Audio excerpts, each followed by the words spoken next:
González, ella es directora de la Asociación de Pacientes Esperantra. Carlas, ¿cómo estás? Bienvenida. Buenas tardes, Valeria. Encantada de estar con ustedes esta tarde. En principio, consultarte cuántas personas a nivel nacional, Carla, han dejado su tratamiento porque pues se han perdido el trabajo, familiares han perdido el trabajo, no tienen recursos para pagar, qué sé yo, la movilidad, pagar algunos medicamentos. ¿Cuántas personas, pacientes oncológicos, se han visto afectados por la pandemia? Al menos el 70% de los pacientes oncológicos habrían tenido dificultades para continuar con su tratamiento, y en el caso de los pacientes con cáncer de cabeza y cuello, por ejemplo, que para los cuales es muy importante tener acceso a radioterapia, que es una terapia local para poder continuar con su tratamiento, reducir el tumor, se observó que 1 de cada 2 nada más estaba teniendo el tratamiento. La pandemia, Valeria, ha causado estragos en todas las familias. Hablo de familias porque no es solamente el paciente que está, digamos, teniendo problemas, sino son familias enteras. En Perú tenemos cerca de 150.000 pacientes con cáncer, o sea, 150.000 familias que tienen cerca una persona viviendo y sufriendo de esta enfermedad. Lo que se plantea es restituir cuanto antes los servicios, porque no solamente tenemos que ocuparnos del COVID-19, hay muchos otros pacientes que necesitan con urgencia tener acceso al tratamiento y también a tratamientos de calidad, ¿no? Cuando tú hablas de acceso, Carla, pues ahora que nos explicas con números y cifras el efecto, digamos, o cuánto ha perjudicado esta pandemia a los pacientes oncológicos, a veces solamente tenemos idea de que eso ocurre en Lima, pero no es así. También hay pacientes oncológicos en regiones y en lugares donde ni siquiera hay una posta médica. ¿Qué está pasando con ellos? Porque si en Lima la situación es así de complicada como la describes, imagino que en regiones o en distritos más alejados la situación va a empeorar. Las imágenes que pasaron el INEN, el Instituto Nacional de Enfermedades Neoplásicas, que es el principal instituto que tenemos de atención específica de cáncer, en ese instituto más del 50% de los pacientes vienen de provincias. Con eso nos damos cuenta lo prohibitivo que es tener un tratamiento o tener el acceso a poder tener un especialista en las provincias.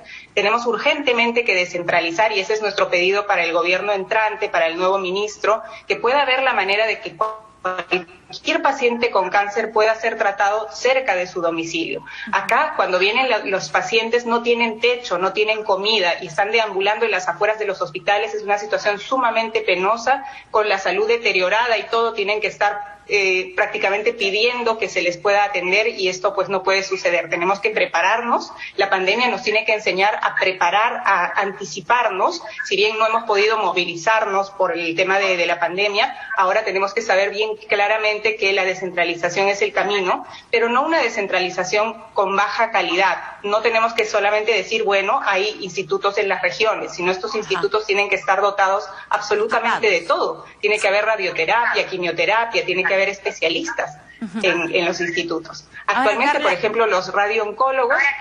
Sí. Carla, tú mencionabas, por ejemplo, el tema de la descentralización, que es una palabra que se suele repetir y que solemos escuchar de los candidatos presidenciales, de algunos candidatos a gobiernos regionales o municipios o alcaldes incluso, pero hay una ley, la Ley Nacional de Cáncer. ¿En qué situación está? Porque es una ley que ha sido trabajada en el Congreso pasado, nada más. Así es, Valeria. La sociedad civil ha acompañado este proceso de la Ley Nacional de Cáncer, tan necesario en el Perú. Esta Ley Nacional de Cáncer está basada en el plan de cáncer que hemos tenido en los últimos años, que es el Plan Esperanza. Es un plan que ha sido admirado a nivel internacional, un plan que dio acceso a la población más pobre al mejor tratamiento disponible a través del Instituto Nacional de Enfermedades Neoplásicas y de otros centros de salud también.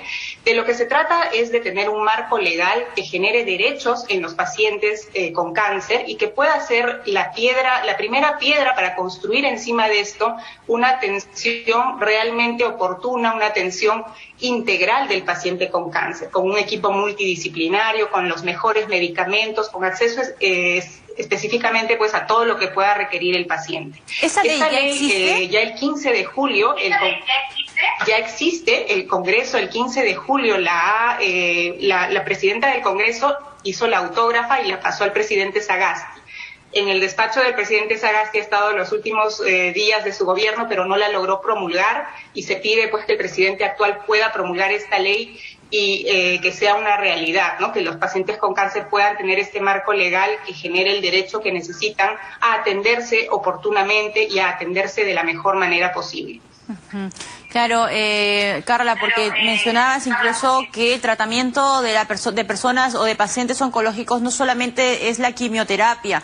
En algunas situaciones la radioterapia también ayuda y es previo a la quimio que reciben los pacientes oncológicos. Lamentablemente eso lo encontramos en clínicas, ¿no? Aquí en Lima, pero estos equipos no están presentes en regiones. Entonces allí también hay que hilar bien. Y es uno de los primeros puntos en agenda que va a tener el ministro de Salud, Hernando Ceballos, que ayer juró al cargo, y vamos a ver específicamente cuáles son las estrategias o las conversaciones. ¿Ustedes han buscado algún tipo de puente de consenso de llegada con el nuevo ministro de Salud? Sí, lo conocemos ya de su labor de congresista, entonces es una persona que, bueno, no dudamos que vaya a trabajar en favor de los pacientes. Tenemos muchas esperanzas de que esta ley, que ya estaba casi lista para que sea promulgada en el gobierno anterior, siga su curso y que tenga una opinión buena del Ministerio de Salud, sobre todo porque es una ley que ha sido ampliamente debatida en el Congreso, han insertado las cosas que creían faltantes, y es una ley, como digo, basada en la experiencia, ¿no? Y basada en toda la experiencia técnica que se ha tenido en Perú, y ya hace falta. Hay países en Latinoamérica, la mayoría, que cuentan con su Ley Nacional de Cáncer. Esa Ley Nacional de Cáncer lo que va a hacer es garantizar un presupuesto para los pacientes con cáncer y hacer que crezca la cobertura de las patologías que ya estaban incluidas en el plan de cáncer. Es muy necesario contar con un marco legal justamente para que podamos hacer las cosas bien y que no a cada cambio de ministro tengamos posibilidades de cambiar lo que se tiene que hacer a largo plazo. Carla, te agradezco muchísimo que nos hayas atendido la llamada, que hayas explicado cuáles son las demandas ahora para los pacientes oncológicos, pero también para su familia y el reto en materia de salud. Carla Ruiz, directora de la Asociación de Pacientes Esperanza, estuvo con nosotros. Muchísimas gracias, Carla.